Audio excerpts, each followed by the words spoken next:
Wednesday, December the 8th. Lake level is 913 and a half. I've been generating quite a little bit of water. And the water temperature for the most part is in the mid 50s. If you're up in the stained water and upper river arms, probably going to find quite a little bit colder, especially in the morning. But it's been a fun week, or week and a half for me. I was on the water just about every day. I got to be part of the outdoor brand team. It's a rep group, and I want to thank Mike Valster and Justin McClellan for inviting me. And what they do is they represent like Sunline, Gamakatsu, Spro, AFCO, Big Bite, Denali rods. But they had all the representatives in for them companies, and I think there was like about 15 of us, but there were several FLW fishermen, Bassmaster fishermen, and we all got to take these guys out for 3 days and then have a little tournament. So it was a second annual deal. Really a fun time. I want to thank them guys again. But, you know, when we were doing that tournament last week, we had just ideal, you know, I mean, just beautiful days. Great days for golf, you know. I mean, no wind, 70s every day. But the fish were biting really good. The majority of the fish that, you know, everybody in our group was catching was deep fish. And they're catching them several different ways. And then that weekend, we had the Oak Outdoors. They started the new tournament circuit. They just allowed 100 fishermen in. There was a little higher entry fee, but 100% payback, and you know, paid back $10,000 for first. And I think they filled that tournament up in a couple weeks. So, I mean, the fishermen are kind of speaking for what they want. They want, you know, higher returns, and they're willing to pay a little higher entry fee. Because, like I say, the tournament filled up in a couple weeks. But it was a great event. And a lot of these younger anglers that are coming up, I mean, they're stout. You know, it was a really stout field in that Oak Outdoors, as was, you know, the rep group deal that I fished. But let's get into the fishing a little bit. And when it was real slick out there, you know, the deep fish have been biting really good. They're anywhere from 35 to as deep as 70 foot. And the way I was catching a lot of mine was on it's a big bite bait. It's similar to like a Demiki rig, but it's a little jerk minnow. I've been mixing it up several different colors, and I've been throwing them on, you know, several different types of heads. This is a big bite hook, and I think I talked about it a couple of weeks ago. I've got them in 1/4 ounce and 3/8, but the key for me, it's got a smaller hook. If I was throwing a bigger bait, I'd want a bigger hook. But with this smaller bait, the small hook really works out good. And if you want to throw it on a bait caster and the fish are a lot deeper, this is a 5/8. It's a True X big bite swimmer head. It's actually designed for walleye. But this is a 5/8 ounce head. It's got the small hook, you know, for the small bait, for the jerk minnow. But they got these from 1/2 ounce to 1 ounce, and you should be able to get them at Bait Works and Extreme Outdoors. Should carry them, but it's a really good bait for when the fish are really deep, because a little 1/4 ounce head, you know, takes forever to get down there. And you can throw it on a bait caster. You can throw it on, you know, 12-pound line. Now I'm also mixing it up with some underspins, you know, and you've noticed I got these jerk minnows on everything. I've been playing with like a pro swimmer or a Kitech or a raid swimmer, you know, something with a paddle tail.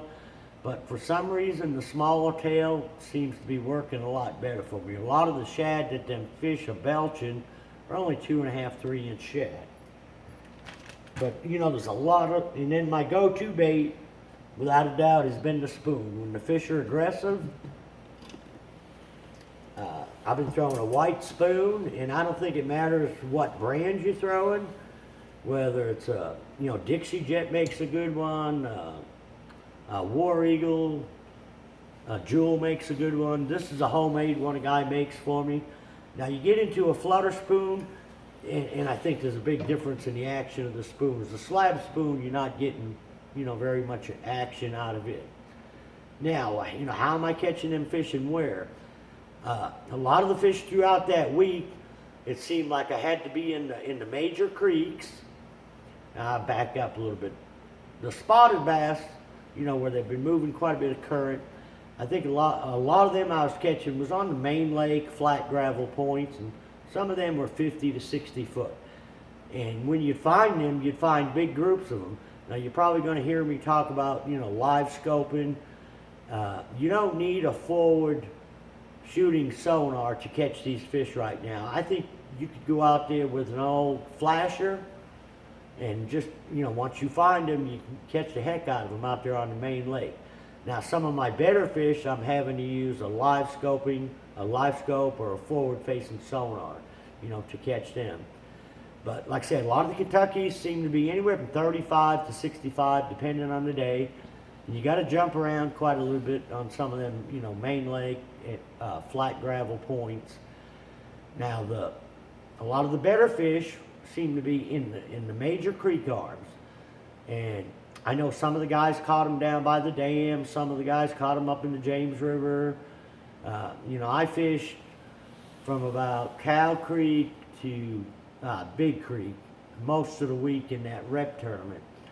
And some days the bait was, I'd go, you know, back in there as far, you know, quite a ways back into it was only like 45 or 50 foot. Other days I had to be out there in 80 to 100 foot of water. And a lot of the times we were just idling around trying to find the bait fish. And once we found the schools of bait, most of them were pretty deep.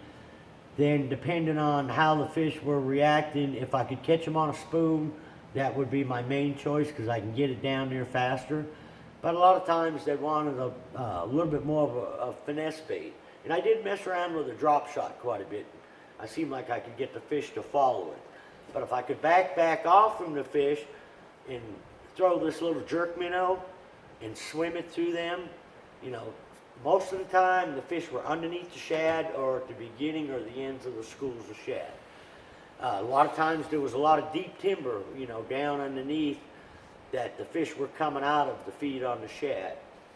Now, not all the shad's real deep. You know, one way I figured out how to catch some smallmouth, as did some of the other guys, a lot of times you'll be out there and you'll see these schools of shad out there at 10, 15 foot.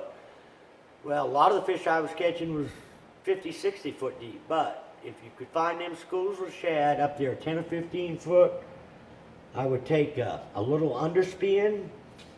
Another bait that will work good. We throw it a lot in the springtime. This is it's a Spro Little John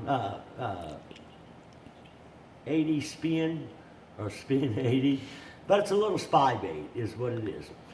And if you could get this out there where them shad were, get it down about 10 or 15 foot and then just reel it real slow. Now you got to have patience. This is not a very good bait for fishing real deep because it's got a real slow fall rate.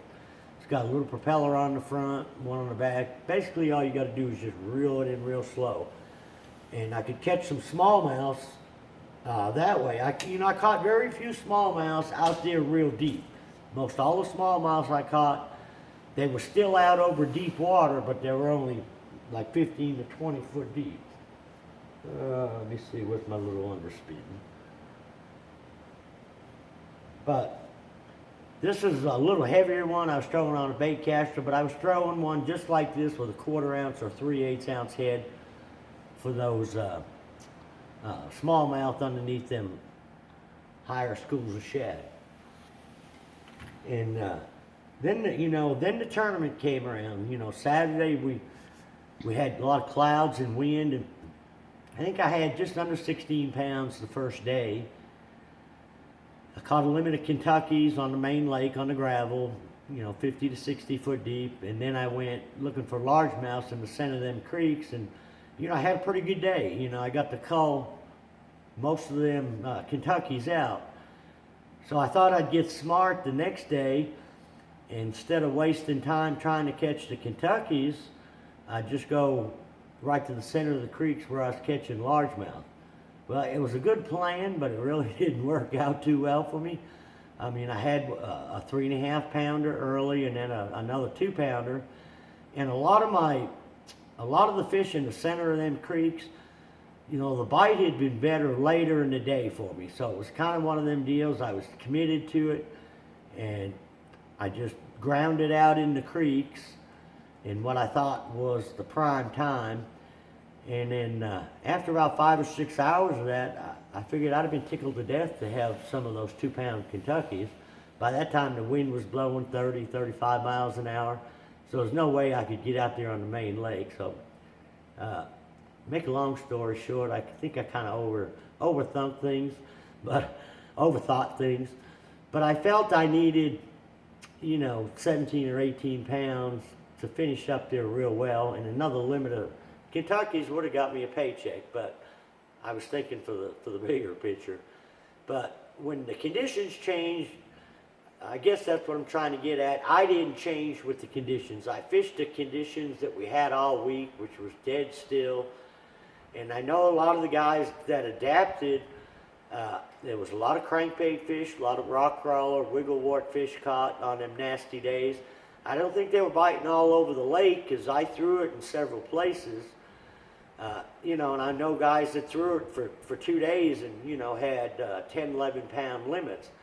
But I also know some guys that had some 15, 18 pound limits on it as well. So, there's a little bit of everything going on. There was definitely a lot of the guys said that them shallow fish they caught were dead shallow, 6 feet or less.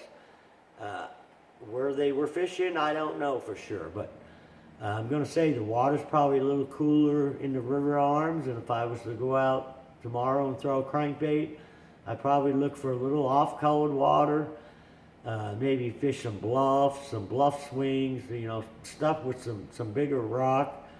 I would probably get off the main lake and fish in the creeks, because I fished a crankbait quite a little bit in practice and during the event, but I fished mostly main lake and never did stumble across them. But, it's a really good time to get out there. If you like to play with your electronics, now's the time to do it. There's a lot of fish out there deep. And, a lot of the fish that I was catching on my live scope, I was taking this 5/8 ounce, and if I, with the little jerk minnow, and if I could see them schools of shad out there at 50 or 60 foot, and you can actually see the fish underneath them, a lot of times you'll see the fish right in the middle of the shad. We call it it's almost like a hurricane eye. It's right in the middle of the shad. You'll see a round circle. You can cast that bait out there, get it down to that depth, and that's how I was catching my better quality fish. But during the event Sunday, when the wind was blowing so hard, I really struggled to boat positioning in 25 mile an hour wind and being able to see my bait. It seemed like if I had the bait too high, I couldn't get bit. If I got it too low, I had to have it just right. And in order to do that, I had to keep the bait in my live scope so I could see the bait and see the fish. But like I say, right now you don't need, it's great to have that forward-facing sonar, but with the big groups of fish that are around them shad, you can go out there with just about any electronics, find the bait and catch fish. So until next week, good luck, good fishing.